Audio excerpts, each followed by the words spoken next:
Why is some information easy to remember and other information is easy to forget? What makes information and stories memorable? And how can you write in a way that ensures your science is understood and remembered? That's what we're going to talk about today. How to make your science stick with readers so that they are more likely to remember your work, which means they are more likely to fund your proposal, publish your manuscript, cite your paper, and otherwise recognize your work. And you can do this with the success principles that I learned about in this book, Made to Stick by Chip and Dan Heath. This is the next book in our ongoing book club series, in which I will distill summaries and highlights from some of my favorite books on writing, productivity, and more.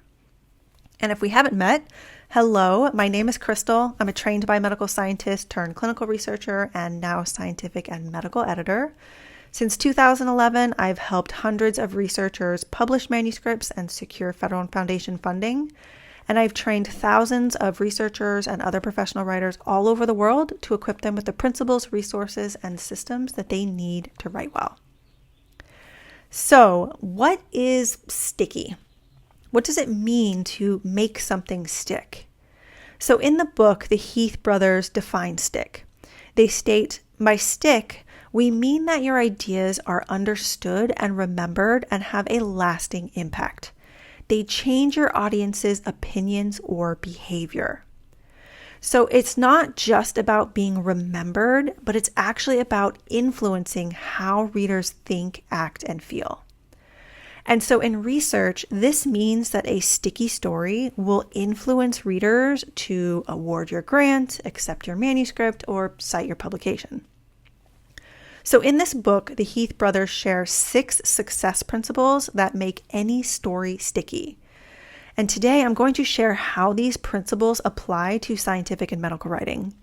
And at the end of this video, I will share an additional principle that I would add to take your story to the next level and add an additional letter to spell the abbreviation SUCCES correctly. I'm an editor. Sometimes I can't help myself. So the first principle is simple. So simple ideas are powerful. And the simpler the idea, the greater the influence. And the greater the influence, the greater the impact. So simple ideas can make a powerful impact. So a simple idea is really the core idea or central message of the story. And so in a story, you want one central message that readers will walk away with. And once you have that central message, you can take out anything that doesn't support that message. So have you ever struggled with figuring out what data to include in a paper or proposal? There's a good chance you may not have had a clear central message. So when you have a central message, it's so much easier to figure out what data or other details to include or omit from paper. So in manuscripts, a central message is often tied to the primary outcome of the study. In a proposal, the central message is tied to the main goal of the proposed project, which is often the short-term goal that the aims aim to accomplish. So what is an example of a simple central message? So in the book, the Heath brothers use a great example that I'm going to share with you as well. And it involves Southwest Airlines. And so Southwest Airlines had the motto of, "We are the low-fare airline." And all their decisions were guided by this central message. And so when they asked, do we charge a baggage fee? The answer was no, because it would increase fares. Do we assign seats or do we operate at larger airports? The answer was no, because that would increase fares. Now that's more from a business standpoint, but what does a central message look like in science?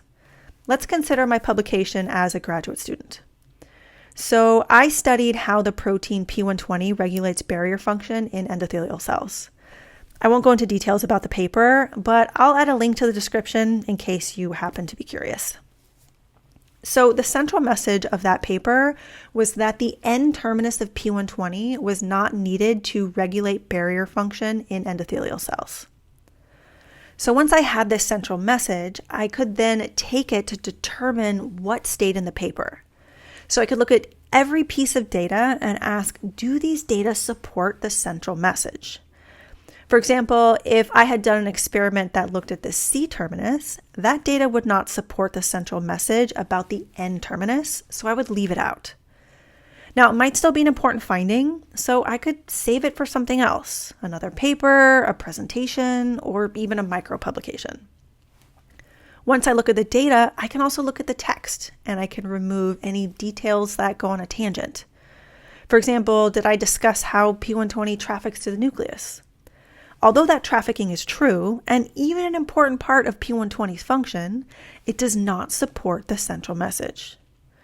So when I know that central message, I can look at each detail, every sentence, every word, every piece of data, and ask if it supports or distracts from the central message.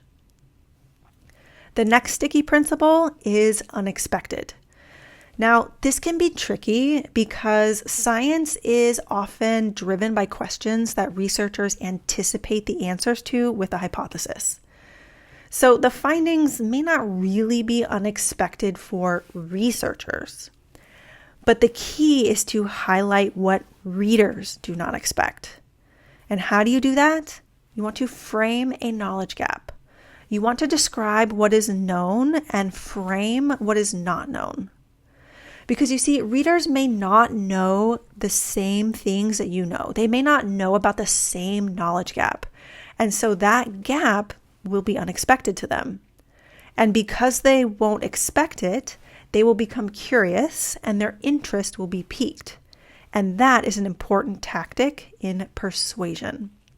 So you want to engage them by drawing out their curiosity. And so in a paper, this knowledge gap is framed right before you describe the aim of the study or the study question. So you frame the gap and then state how the study will fill that gap. In a proposal, the knowledge gap is framed as a short-term goal that the aims will help to accomplish. And these aims, whether a paper or a proposal, are the key to creating tension in a story that engages readers' curiosity to keep them reading to discover the answer or proposed solution. The next principle is concrete. So concrete ideas are tangible and easy to understand, which means they are easy to remember. And memorable stories are good stories, and that includes scientific stories. So in scientific and medical writing, concrete means clear and supported. It means having concrete data to support your claims. It also means having well-structured arguments to support ideas. And it means having clear rationale to support your interpretations. And these features will add concrete elements to support a memorable story. The fourth sticky principle is credible. Now, credible is a foundational part of science. Credibility builds trust in your work, in you, and in science. And so credibility also signifies leadership because leaders and leaders in their field are credible. But if you're wondering, well, how do you show credibility for your science? Well, you do good science. You base your ideas on previous work. You cite quality sources. You describe your methods in detail. You present your data clearly. You have quality controls. You use appropriate statistics. You support your conclusions with credible data. You don't plagiarize. You don't falsify data. You don't overdraw conclusions. Really, you don't do anything unethical. All these details are really important for credibility. And missing any of them can erode your credibility and damage your career. So these are really important. The next sticky principle is emotion. So this can be a tough one for people. And so I want to ask you, what comes to mind when you think about emotion in scientific and medical writing? And feel free to pause the video to really think about it for a minute. Some words that I often hear are objective, logical, analytical, rational. But the thing is, these are not emotion words. They are states of being or ways of thinking, but not emotion. So you might be wondering, well, is science emotional? We're talking about a lot of facts and data here. I mean, are scientific and medical writing really emotional? Yes. Good scientific writing sparks lots of good emotions: curiosity, excitement, eagerness, shock, surprise, inspiration. There are so many emotions that it can tap into. And tapping into those emotions are so important for persuasion, because it's not just about sharing facts to affect what readers think. A good story also considers how readers feel. And so in papers, you want to spark surprise with a hook that captures readers' attention. You want to spark interest when you frame a knowledge gap, or spark curiosity with your study question. And you can spark excitement and eagerness as you share your findings. And you can satisfy curiosity with findings that answer your study question. And you can inspire readers when you share how your study advanced the field. In a proposal, it's quite similar. You can spark surprise with a hook that captures readers' attention. You can spark interest when you frame a knowledge gap or need that the study aims to fill. You can spark curiosity with your aims, or spark excitement and reinvigorate curiosity as you share your approach and expected findings. Or you can inspire readers when you share how your proposed study could fill a knowledge gap or fill a need and advance the field. Tapping into emotion is a crucial aspect of persuasion that can help papers get published and cited and get proposals funded so that you can get recognized for the incredible work that you do. Now for the sixth sticky principle from the Heath brothers before I share my addition, which is stories. Now, you might not think about science as storytelling, but science is definitely about storytelling. Storytelling is a powerful way to communicate information. And in fact, scientific and medical documents have built-in story structures to help you craft a story. They help you take readers on a journey that gives background to introduce the story, has an inciting incident that creates tension, builds rising action with the approach and data, climaxes to relieve the tension, and then describes what has changed now that the tension has been relieved. I get really excited about this topic and I'd really love to talk about it more, but that would be separate videos. It's a whole other conversation. But if you don't want to wait for those videos, I do talk about this in detail in my Scientific Writing Simplified course. I'll add a link to the description in case you're curious to know more about it. Okay, now that we've learned the 6 sticky principles that the Heath brothers have to spell success, which is going to be missing that extra S at the end, I'm going to add a 7th principle so that we can spell success properly, but also to include something else that is really important about telling a sticky story. And it has a lot to do with you and your style or your writing style. So writing style refers to the unique way that you as the writer express your thoughts. So it's not just about what you say, it's about how you say it. And so writing style includes several elements.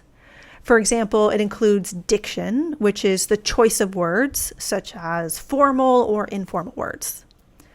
Writing style also includes syntax. So this is how your sentences are structured. For example, are they long? Are they short? Are they complex? Are they simple?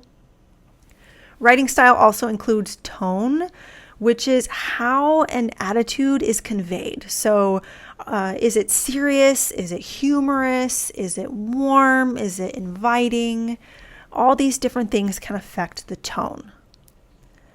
Another aspect of writing style is voice, and this is how your personality comes through the words. And then the other piece of style is pacing, so how quickly or slowly the story unfolds. And sometimes this can happen pretty quickly in science when we're faced with, dreaded word and page limits. but that pacing still influences the writing style. So there are so many factors that go into style that are too much to get into this video. Over time, I'll cover a lot of these on this channel, but if you want a more comprehensive learning program, you might check out my course that I already mentioned. So there's a link in the description if you want more details. So according to the Heath brothers, the 6 sticky principles of a sticky story are simple, unexpected, concrete, credible, emotional, and stories. And then I added the 7th principle of style. And these principles will help you craft a great scientific story. Now, if you want to learn more, I highly recommend this book. And if you liked this video, check out this other one on the curse of knowledge, which is also discussed in this book. They talk about it as the villain of sticky stories. And of course, if there's something else in particular that you'd like to learn more about, let me know in the comments. I create these videos for you, and I want to make sure that I'm creating something that you will find valuable. Thank you so much for watching. Have a lovely day, and I hope to see you in the next video.